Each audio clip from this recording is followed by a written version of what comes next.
Hello. Do we have sound now? Yes, we do have sound now. Okay. Hello. Welcome, everybody, to TBC Central. This is Nancy. I am your host, and we are going to continue the section on banking. And I have it titled Banks, a Love-Hate Story. Okay, here we go. All right, just 1 second. Let me fix this so I don't have those irritating marks. Just 1 second. Let me fix that. There we go. Now it's nice and clean. Okay. We can't live with banks. We can't live without them. But it doesn't mean we have to admire them. Banking excesses and the attempts to curb them have shaped our economy since the founding of the Republic. Okay. We have the biggest bailout in U.S. history. And it was just $200 billion. And you can see who the banks to: Bank of America, JP Morgan, Wells Fargo, all them, Citi, GMAC, or GM, AIG, Freddie Mac. Freddie Mac is the biggest one. That's for mortgages and stuff. So in recent years, we've seen the bailout of some of our largest banks, with the resulting hue and cry of such diverse groups as Occupy Wall Street and the Tea Party. Most banks have since paid off their loans, but critics warn that too big to fail mentality will ultimately harm the nation. With a few big players, the top 5 banks today control more than half of all U.S. assets. Now be encouraged to engage in even riskier behavior, knowing the government will step in to catch them if they fall. Have we undermined the free enterprise system, not to mention the American sense of fair play, by sending the signal that the system supports the strong and abandons the weak? Finally, did the bailout even work? 4 years later, financial markets are in better shape, but unemployment continues to be exceptionally high. State and local governments are starved for cash, and housing has not been recovered. But we know since President Trump came in, we know the unemployment has definitely gone down. So that's the bailout didn't have anything to do with it. It's how Trump was running. President Trump is running the nation right now. Some experts also ask whether it's even possible to manage domestic finance in a global economy. Today, more than ever, the collapse of a foreign country would have been disastrous ripple effects on our shores. Love it or hate it, the bailout is best understood in the context of the historical tug of war between those who support federal banking authority and those who oppose it. The latter group warns of the excess power and potential for corruption in a central bank. Those favoring a centralized bank believe a united authority is essential for managing the money supply and the national debt. Even though we can't control the banks or even like them, we do have a choice. You have to think outside the box. You need to look past fiat currency. Right now, we have a digital revolution happening before our eyes. It started in 2009 when Bitcoin made its appearance into the market. This is the very first digital currency that the governments didn't have any control over. They didn't really care about it back then, but today they know they can't control the price directly, but indirectly they can control how we exchange digital currency into fiat currency. They also have commercial accounts that would purchase 100,000 or more, which would drive the price higher and control the flow of BTC. It is based on supply and demand, controlled only how you're able to exchange it. We got to think outside the box, a bigger box.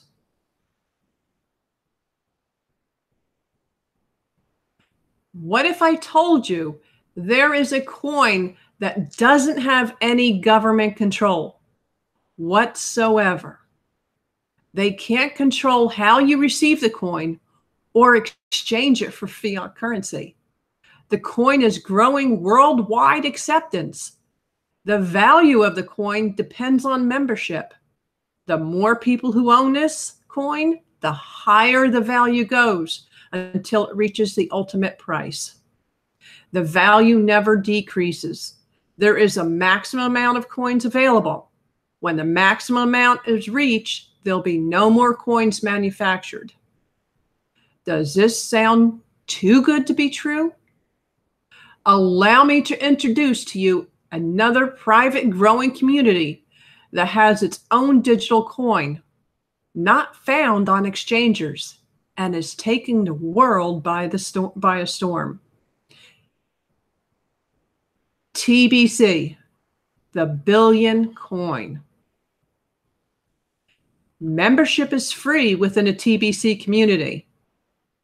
While membership is free within the TBC community, and any gift of Kringle coins are free and without obligation, TBC is a private group, and use of TBC wallet costs a $10 lifetime wallet fee. We are growing very fast as a community, and TBC admin uses those fees to cover the cost of the entire TBC technology and operation. We are not like the public, decentralized market-driven coins as you see in the marketplace. That's what we just looked at. We just saw Bitcoin. We are private and centralized and bringing the first abundance-based currency into the world with a mission to end poverty globally. The Billion Coin Membership Agreement. The formula begins with a membership agreement. All members of the Billion Coin community agree that this coin will never go down in value. It can only go up in price. This agreement is hinged on a software program that drives the price of TBC up by 1% to 5% daily until it reaches its ultimate price. Penalty for breaking the membership agreement. All of your TBC wallets will be suspended without warning forever. If submitted documentation proves that you are attempting to or have broken a membership agreement, all buying and selling of TBC coins must be done at the current price. Selling TBC coins at a discount is strictly forbidden, and punishment will be swift and without notice given. All packages of TBC coins sold added TBC coins as a gift will also be considered a discounting of the price of TBC and will be punished. Writing an installment contract is the same as discounting the future price of TBC coins. Any activity that creates compensation between members on the basis of price is some form of discounting. The foundation of the TBC community is the membership agreement, and we will not allow anyone to crack it and have zero tolerance for anyone who attempts to break it. The ultimate price is a formula. The ultimate price of the Billion Coin is €1 multiplied by the total number of verified members within a community. For example, if the total number of verified members equals 10,000, then the ultimate price of the Billion Coin is €10,000 per coin. The initial price. We launched the Billion Coin on March 21st, 2016 with the initial price of €1,000 per TBC coin. Let's watch this video and maybe you'll understand how valuable this coin really is.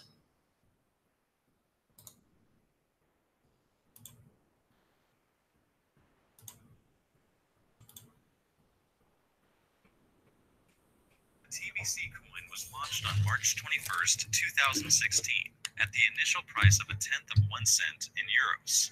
The ultimate price is equal to the total number of verified TBC members multiplied by... We just lost the sound. Hold on 1 second. Let me stop this and we'll start it over again. Give me 1 second here. We ran into problems. Sorry about that. Hold on. Let me get the settings.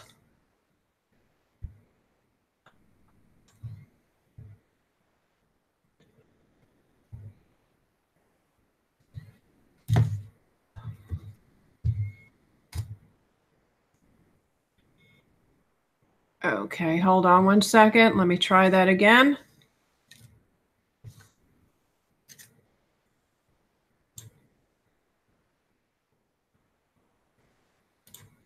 Let's see if we got it.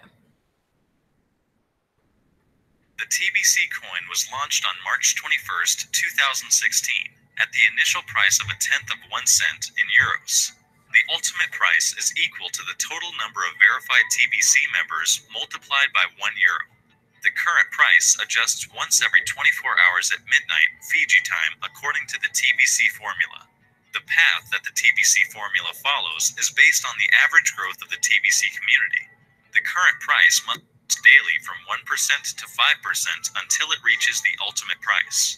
This formula can be seen on the TBC logo. Here is the initial price. It's the ultimate price. The software driving this formula stops counting verified members once we reach 1 billion members. This means that the maximum value of each TBC coin is limited to 1 billion per coin. Once all of the TBC coins are mined, there will be a total of 1 billion coins. Now you can see where the name comes from. TBC is short for the billion coin. Again, looking at the formula on the TBC logo, you can see the path here at 1%, 2%, 3%, 4%, and 5%. Owning TBC coins while on this path creates wealth for all of the members holding on to TBC coins, and vast fortunes for all of the TBC stakeholders and miners. Selling TBC coins is fast and easy. There is always a long list of buyers lined up to purchase TBC coins from you at thebillioncoin.com. You have nothing to lose and everything to gain by purchasing TBC coins today. At 1%, the value of your money will double every 71 days. At 2%, it doubles every 36 days. At 3%, it doubles every 25 days. At 4%, it doubles every 19 days. And at 5%, it doubles every 15 days. Do you know what time it is in Fiji? Hurry and buy TBC coins today before the current price goes up again. Even if all you have is 1 penny to make your purchase, if 1 penny can buy you at least 1 TBC coin, then you could become a TBC billionaire once the current price ultimately reaches 1 billion. Just buy it and hold on to it to make all of your wildest dreams come true. So you better hurry and get back to the person that invited you to watch this video so that you can complete your purchase today.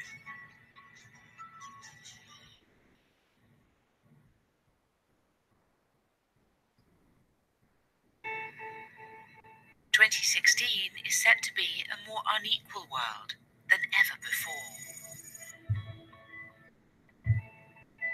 For the first time, the richest 1% of the population will enjoy a greater share of global wealth than the other 99%.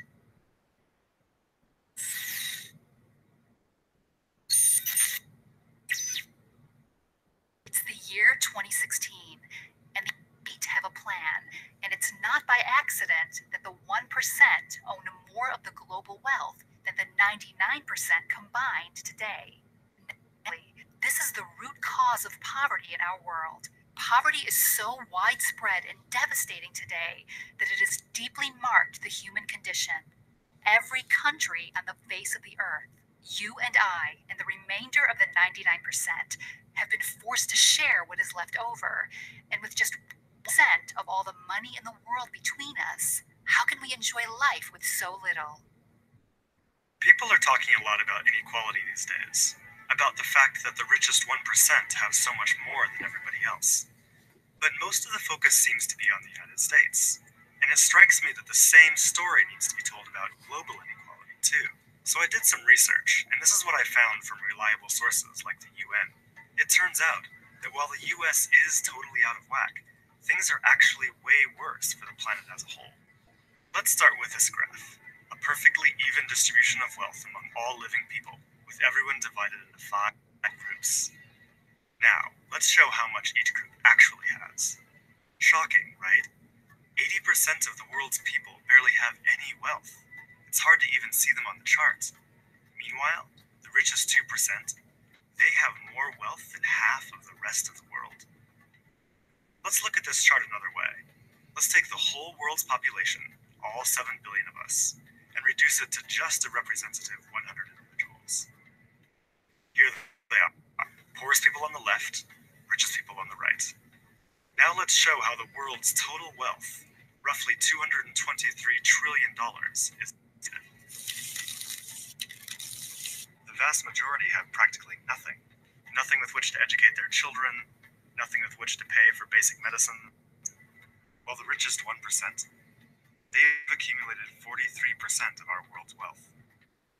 Bottom 80%, meanwhile, that's 8 out of 10 people, have just 6% between them. But even this doesn't really show how extreme things have become. The richest 300 people on Earth have the same wealth as the poorest 3 billion. So the number of people it takes to fill a mid-sized commercial aircraft have more wealth than the populations of India, China, the US, and Brazil combined.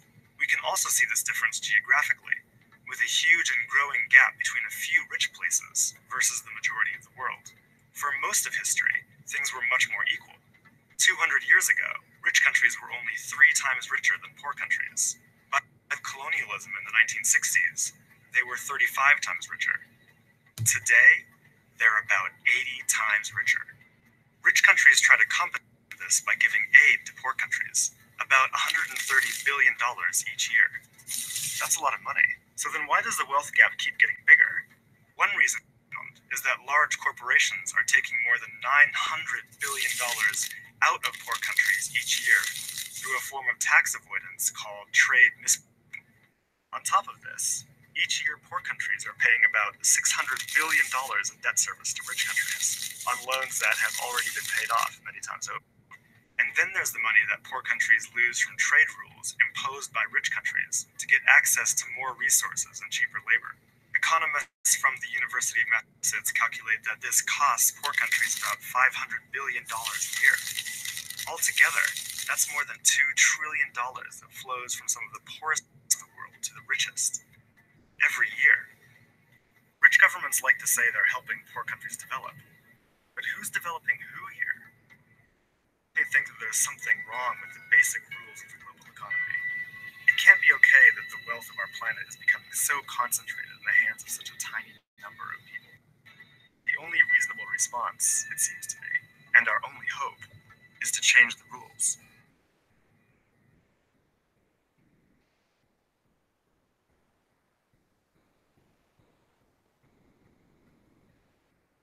Obviously, that video, published in 2012, is out of date. It was very bad then, but it is even worse today. As I have already shown you, the 1% now own 99% of wealth in 2016. Will we, the massive majority, the 99% of the world population, continue to allow the elite to unfold their plans for us? This achievement of gathering 99% of all the wealth in the world for themselves, on the surface, sounds impossible. How did the elite pull this off? They engineered the entire world system to revolve around artificial scarcity. They have lined the pockets of almost every world leader and politician and have effectively turned them all into their puppets. Do you think you are getting the real news when you turn on the TV or open a newspaper? Their traitorous acts should be the headline news. The elite are all criminals operating above the law, and hard word about them is mentioned in the mainstream media. Don't you know that the elite own the banks? All of them? They use mind control and call it education. Free markets. Don't make me laugh. All of the markets are manipulated by them. Their objective is to have absolute control over every man, woman, and child on Earth. Open your eyes to this beast system we live in today. It's not just corrupt, it's evil. Creating the belief that scarcity exists is their magic key to the entire system they have created. Wake up. Scarcity only really exists in the minds of those that believe in it. If you believe in something, you will act accordingly. This This is the truth. If you wake up, you can break free. There's not enough food in the world, not enough water, not enough oil and metals for everyone to have a cell phone, a computer, or a car. These are all lies, and you don't have to be a scientist to expose this deception. Just open your eyes and look around. The earth is empty, empty of us, humans. Look at the land. It is full of every resource you can imagine. Perhaps you live in a city, and from that perspective, it may seem like there are too many of us. Get out of the city. You don't have to go far to discover how empty the world is of us.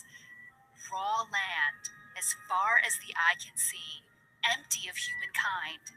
Take a plane and look down upon the earth. Once you leave cities, you will see that the earth is untouched and completely full of abundance. The secrets of free energy have been hidden from our view. We could absolutely extract every resource we could ever want from our Mother Earth without destroying this beautiful world. When mankind wakes up to abundance and rejects the deception of artificial scarcity, we will be able to work in complete harmony with nature and gently share in the abundance of it all. When we all believe in the truth that the world is full of abundance, we will behave accordingly. Without the unnatural need for haste embedded in the belief of scarcity, we can simply cooperate with one another and expand into the land without polluting it. Abundance brings peace on earth, and all wars are only truly fought on the belief of scarcity. Wake up! Happiness and joy can be found within the truth. You are facing a personal choice right now. Be very careful in making up your mind.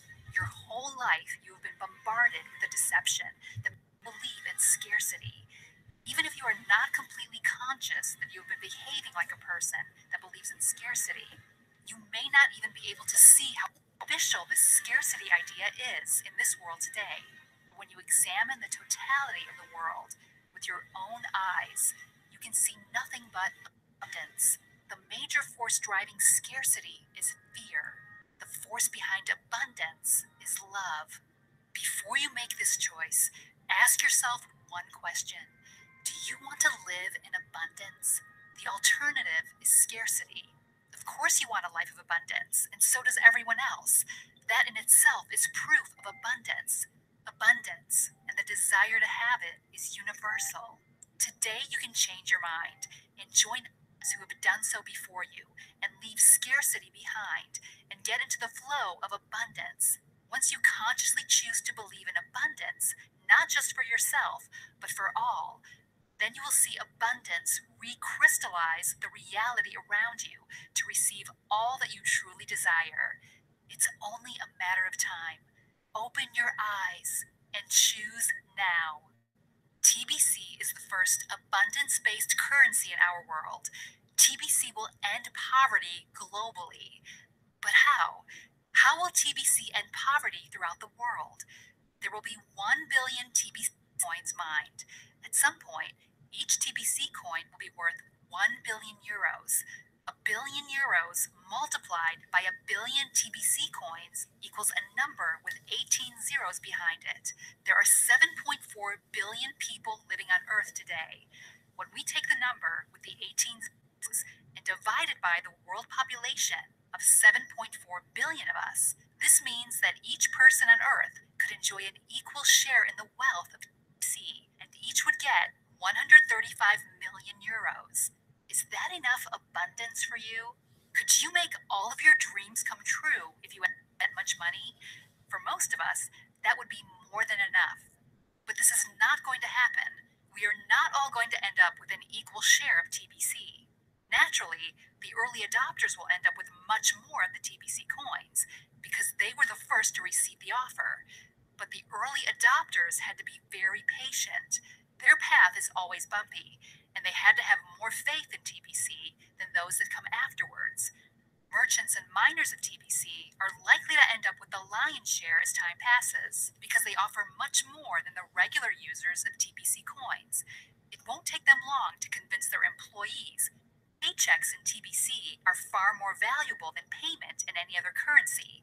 By design, The ultimate value of TBC of 1 billion euro per TBC coin cannot be reached until there are 1 billion verified members. The wealth is created for the members during the short time that TBC appreciates in price. The sooner you buy TBC, the more wealth it will create for you. Once the price of TBC reaches its final destination, it will have a full-blown economy of 1 billion users, spreading the consumption of TBC like any other major currency. The coins will flow back and forth as a perpetual stable currency that holds its value, and the price will never go down with TBC as it has with every other currency. Why? Because 1 billion people agreed that it would be that way. A stable currency is the best currency. Right now, you can get in while the price is low. We are a long way in value from 1 billion euros per TBC coin, even though the time is short to get there. We fully expect to arrive at the final price of 1 billion euros per TBC coin by October 9th, 2017. The TBC train is moving fast now. Get on board now and buy as many TBC coins as you can. The price will never be this low again. The more you buy today, the more wealth this will create for you by the end of 2017. TBC is on a mission to end poverty globally, and studies have shown a direct link that unemployment leads to poverty. Artificial scarcity has a final destination too, and we are witnessing it right now. TBC will create more jobs than people to fill them. Wages will go up. Unemployment can disappear altogether. That's what will happen when we end poverty. If you are not wealthy enough to just live off your TBC, you will be able to work for someone who does. They will create so many jobs that everyone that wants a job will have one. It's a beautiful thing.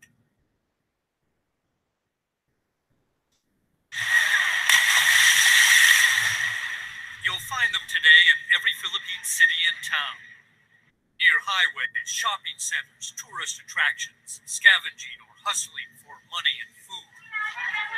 The exact number, no one knows for certain, but estimates run as high as 1.5 million children who spend much of their day and often nights living or working on the streets. They are driven here by crushing poverty and a dreary mix of other pressures. Some are with parents who barely get by on meager street jobs. Some are runaways, others abandoned or driven here by domestic violence and abuse. Before age 8, they're skilled at begging. Watch this girl's determination as she pleads for handouts from a passerby.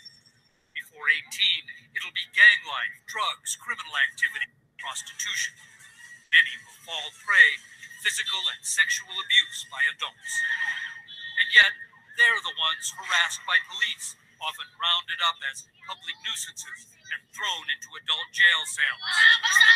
Officially, this is banned by the government, but the Philippines human rights organization PREDA regularly produces evidence that the practice continues. Most will end up right back on the streets anyway. A return to family homes for those who have them is usually not an option. It's easy to see why. This is what Filipinos call relays, the rails. It is one long, continuous, desperately poor slum that runs along the railroad tracks that go right through the center of the Philippine capital. Thousands of families live as squatters here. Many for generations, literally right up of one another.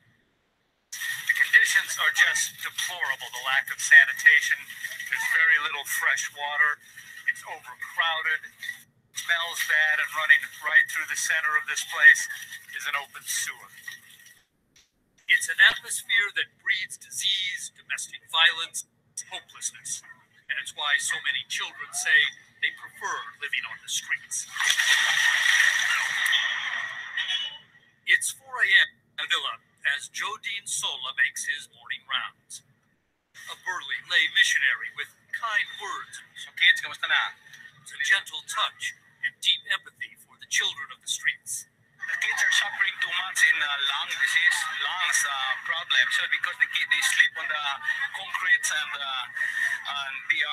the kids are so unhealthy living in this kind of environment. Sola was once a street kid himself. He knows what it's like to be a child without a childhood. He has felt their pain. Amen. See how he's trusted even by the most hardened teenagers. And trust, Joe believes, is his most powerful tool. It helps him encourage to drop by his small mission shelter.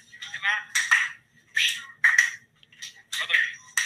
For a free meal, some companionship, maybe advice about dangers on the street. A place to learn a few life skills. Some responsibilities. Something, well, a normal life. What the real need of these children is needed. Somebody that can assure them that they are cared. Somebody that can play with them and can embrace them in their wounded situations. Though space is limited, they can stay as long as they want. Joe knows not to push too hard, since many kids like Puel 12 and Benjamin 13 say they're still more comfortable back on the streets. On the streets you like better. Why? Okay. Because, tell us, it's where their friends are, where they make a little money, where they feel safe. Safe, because the street is the only life most of these kids have known. This is home. This is where they're free. This is where they're safe. They feel safer here than they do at home, so to speak. Natalie McCauley heads the Child Protection Division in the Philippines. She says aid agencies have had to accept that the problem of street children will not be solved anytime soon.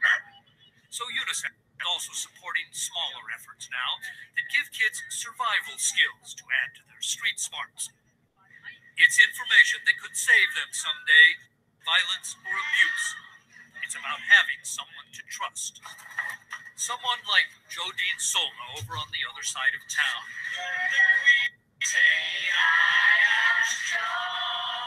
His small mission now cares full-time for about 50 street children, but more keep showing up to check things.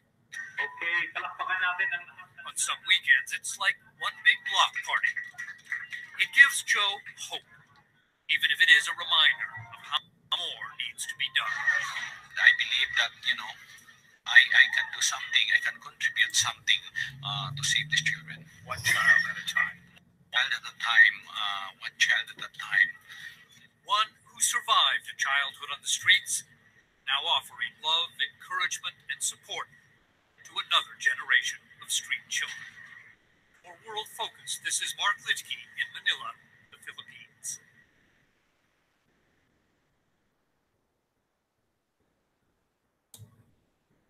Poverty is a terrible curse upon the children that don't deserve it. These innocent children deserve a world filled with abundance, and it is up to us to give it to them. Here is what you can do to help. Buy as much TBC as you can today. The price will only go up. Hold your TBC coins. Don't sell any of them. Let time work for you. Wait at least 6 months before you sell any of your TBC coins. When the value of your TBC coins is high enough, hire people to work for you and pay them in TBC. That is collectively how we will end poverty. Perhaps you will need help in selling your TBC coins, and that need will create new jobs for others to do. Don't you realize that this is the billion coin, and it will create many billionaires? Perhaps you will be one of them. You could be a historic figure in the mission to end poverty globally. The final choice is yours. You can continue to live under the slave masters of fear and doubt and waste away your life believing in a scarcity that doesn't really exist. Or you can join the billion coin community and receive your share of the abundant life it is already delivering to its current members. Choose wisely, my friends. The wealth creation phase of TBC will end most likely at the end of 2017. We offer you all the proof you could ever want that this is actually working right now. All you have to do is open your eyes to see it. Best wishes to you, no matter what you choose today. We simply want everyone to be happy. Thank you for listening. All right. That was a great video. I always like that. And yes, that won my heart too. Anyway, I thank you for stopping by and listening to my broadcast. I thank you very much. You all have a blessed day. Catch you next time. Bye.